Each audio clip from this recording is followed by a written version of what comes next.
ओम श्री परमात्मने नमः। अथ मोक्षसंन्यासयोगो नाम अष्टादशोऽध्यायः। अर्जुन उवाच सन्न्यासस्य महाबाहो तत्त्वमिच्छामि वेदितुं त्यागस्य च ऋषिकेश पृथक् केशिनिषूदन। श्रीभगवान् उवाच काम्यानां कर्मणान्यासं सन्न्यासं कवयो विदुः सर्वकर्मफलत्यागं प्राहुस्त्यागं विचक्षणाः। त्याज्यं दोषवदित्येके कर्म प्राहुर्मनीषिणः यज्ञदानतपः कर्म न त्याज्यम् इति चापरे। निश्चयं शृणु मे तत्र त्यागे भरतसत्तम। त्यागो हि पुरुषव्याघ्र त्रिविधः सम्प्रकीर्तितः। यज्ञदानतपः कर्म न त्याज्यं कार्यमेव तत्। यज्ञो दानं तपश्चैव पावनानि मनीषिणाम्। एतान्यपि तु कर्माणि संगं त्यक्त्वा फलानि च कर्तव्यानीति मे पार्थ निश्चितं मतमुत्तमम्। नियतस्य तु सन्न्यासः कर्मणो नोपपद्यते मोहात् तस्य परित्यागः तामसः परिकीर्तितः। दुःखमित्येव यत्कर्म कायक्लेशभयात् त्यजेत् स कृत्वा राजसं त्यागं नैव त्यागफलं लभेत्। कार्यमित्येव यत्कर्म नियतं क्रियतेऽर्जुन संगं त्यक्त्वा फलं चैव स त्यागः सात्विको मतः। न द्वेष्ट्य कुशलं कर्म कुशलेनानुषज्यते त्यागी सत्त्वसमाविष्टो मेधावी छिन्न संशयः। न हि देहभृता शक्यं त्यक्तुं कर्माण्यशेषतः यस्तु कर्मफलत्यागी स त्यागीत्यभिधीयते। अनिष्टमिष्टं मिश्रं च त्रिविधं कर्मणः फलं भवत्यत्यागिनां प्रेत्य न तु सन्न्यासिनां क्वचित्। पञ्चैतानि महाबाहो कारणानि निबोध मे सांख्ये कृतान्ते प्रोक्तानि सिद्धये सर्वकर्मणाम्। अधिष्ठानं तथा कर्ता करणं च पृथग्विधं विविधाश्च पृथक् चेष्टा दैवं चैवात्र पञ्चमम्। शरीरवाङ्मनोभिर्यत् कर्म प्रारभते नरः न्याय्यं वा विपरीतं वा पञ्चैते तस्य हेतवः। तत्रैवं सति कर्तारम् आत्मानं केवलं तु यः पश्यत्यकृतबुद्धित्वात् न स पश्यति दुर्मतिः। यस्य नाहङ्कृतो भावो बुद्धिर्यस्य न लिप्यते हत्वापि स इमान् लोकान् न हन्ति न निबध्यते। ज्ञानं ज्ञेयं परिज्ञाता त्रिविधा कर्म चोदना करणं कर्म कर्तेति त्रिविधः कर्म संग्रहः। ज्ञानं कर्म च कर्ता च त्रिधैव गुणभेदतः प्रोच्यते गुणसंख्याने यथावत् शृणुतान्यपि। सर्वभूतेषु येनैकं भावमव्ययमीक्षते अविभक्तं विभक्तेषु तज्ज्ञानं विद्धि सात्विकम्। पृथक्त्वेन तु यज्ञानं नानाभावान् पृथग्विधान् वेत्ति सर्वेषु भूतेषु तज्ज्ञानं विद्धि राजसम्। यत्तु कृत्स्नवदेकस्मिन् कार्ये सक्तमहैतुकम् अतत्त्वार्थवदल्पं च तत्तामसमुदाहृतम्।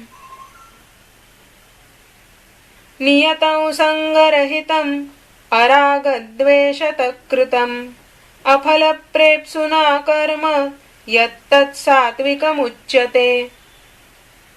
यत्तु कामेप्सुना कर्म साहङ्कारेण वा पुनः क्रियते बहुलायासं तद्राजसमुदाहृतम्।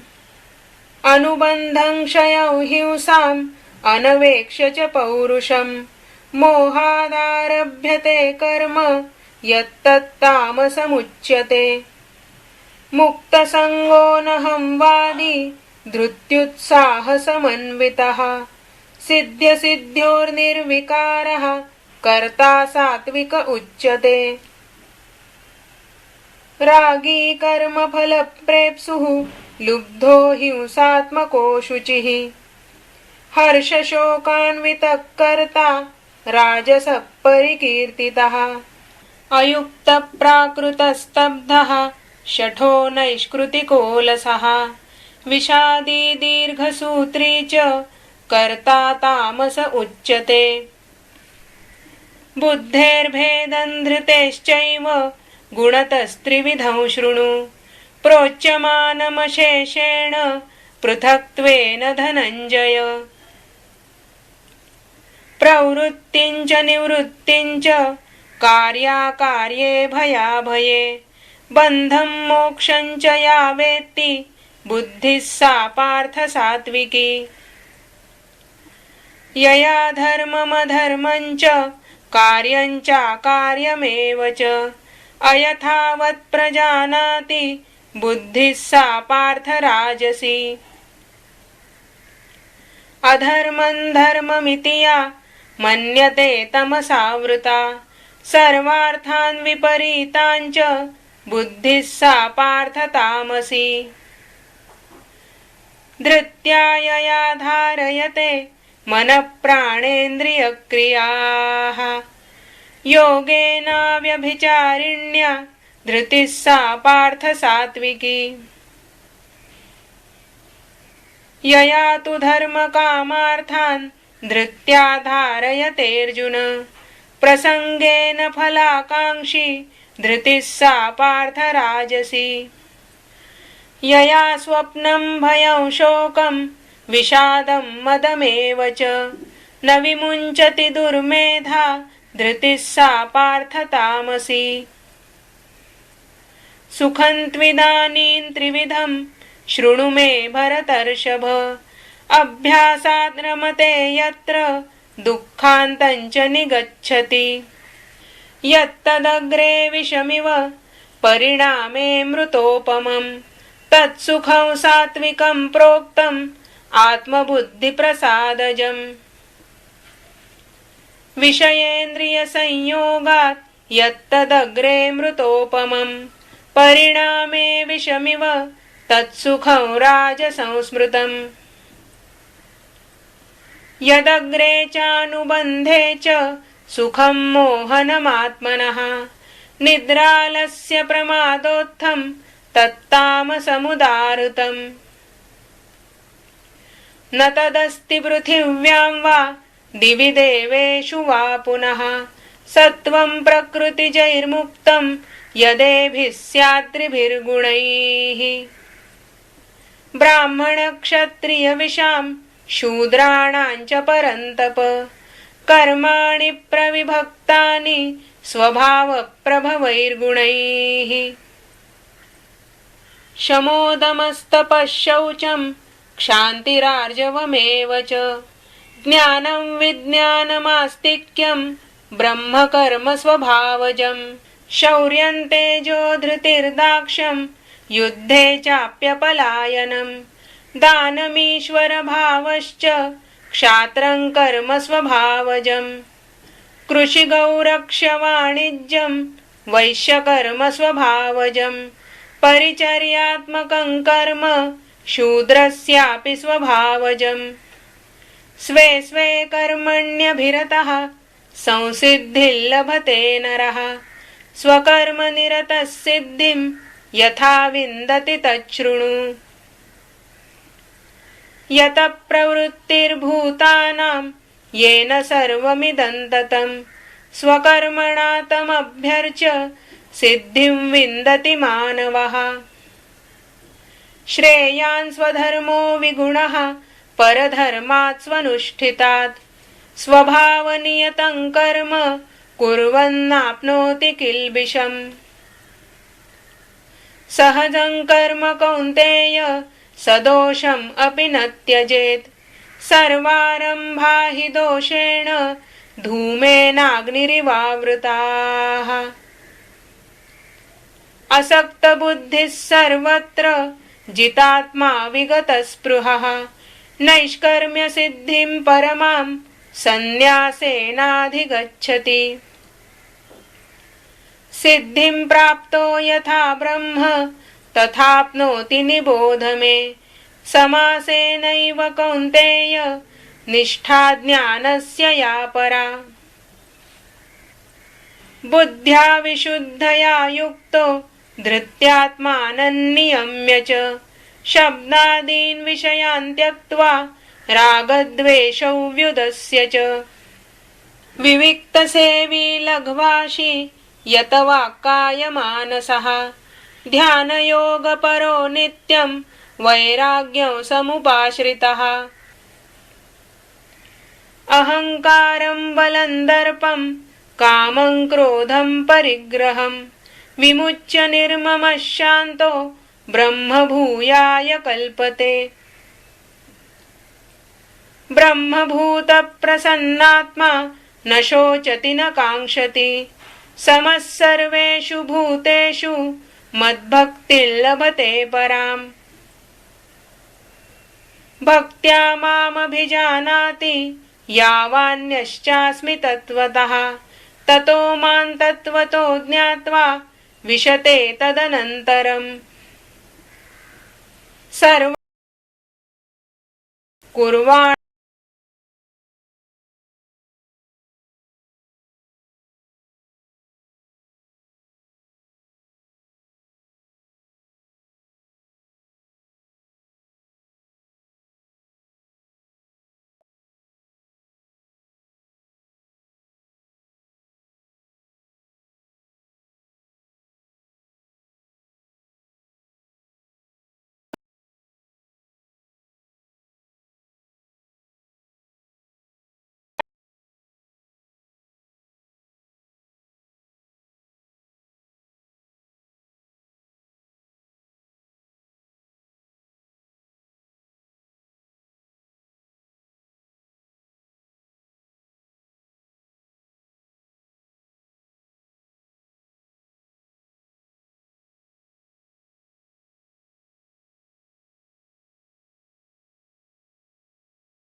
प्रियोऽसि मे सर्वधर्मान् परित्यज्य मामेकं शरणं व्रज अहं त्वा सर्वपापेभ्यो मोक्षयिष्यामि मा शुचः इदं ते न तपस्काय न भक्ताय कदाचन न चाशुश्रूषवे वाच्यं न च मायोऽभ्यसूयति। य इदं परमं गुह्यं मद्भक्तेष्वभिधास्यति भक्तिं मयि परां कृत्वा मामेवैष्यत्य संशयः। न च तस्मान्मनुष्येषु कश्चिन्मे प्रियकृत्तमः भविता न च मे तस्मात् अन्यप्रियतरो भुवि। अध्येष्यते च य इमं धर्म्यौ संवादमावयोः ज्ञानयज्ञेन तेनाहम् इष्टस्यामिति मे मतिः। श्रद्धावाननसूयश्च शृणुयादपि यो नरः सोऽपि मुक्तः शुभान् लोकान् प्राप्नुयात् पुण्यकर्मणाम्। कच्चिदेतच्छ्रुतं पार्थ त्वयैकाग्रेण चेतसा कच्चिदज्ञानसम्मोहः प्रणष्टस्ते धनञ्जय। अर्जुन उवाच नष्टो मोहस्मृतिर्लब्धा त्वत्प्रसादात्मयाच्युत स्थितोऽस्मि गतसन्देहः करिष्ये वचनं तव। संजय उवाच इत्यहं वासुदेवस्य पार्थस्य च महात्मनः संवादम् इममश्रौषम् अद्भुतं रोमहर्षणम्। व्यासप्रसादात् श्रुतवान् एतद्गुह्यमहं परम् योगं योगेश्वरात् कृष्णात् साक्षात् कथयतः स्वयम्। राजन् संस्मृत्य संस्मृत्य संवादम् इममद्भुतम् केशवार्जुनयोः पुण्यं हृष्यामि च मुहुर्मुहुः। तच्च संस्मृत्य संस्मृत्य रूपमत्यद्भुतं हरेः विस्मयो मे महान् राजन् हृष्यामि च पुनः पुनः। यत्र योगेश्वरः कृष्णो यत्र पार्थो धनुर्धरः तत्र श्रीर्विजयो भूतिर्ध्रुवा नीतिर्मतिर्मम। ॐ तत्सदिति श्रीमद्भगवद्गीतासु उपनिषत्सु ब्रह्मविद्यायां योगशास्त्रे श्रीकृष्णार्जुनसंवादे मोक्षसंन्यासयोगो नाम 18 हरि ओम तत्सत् हरि ओम तत्सत् हरि ओम तत्सत्।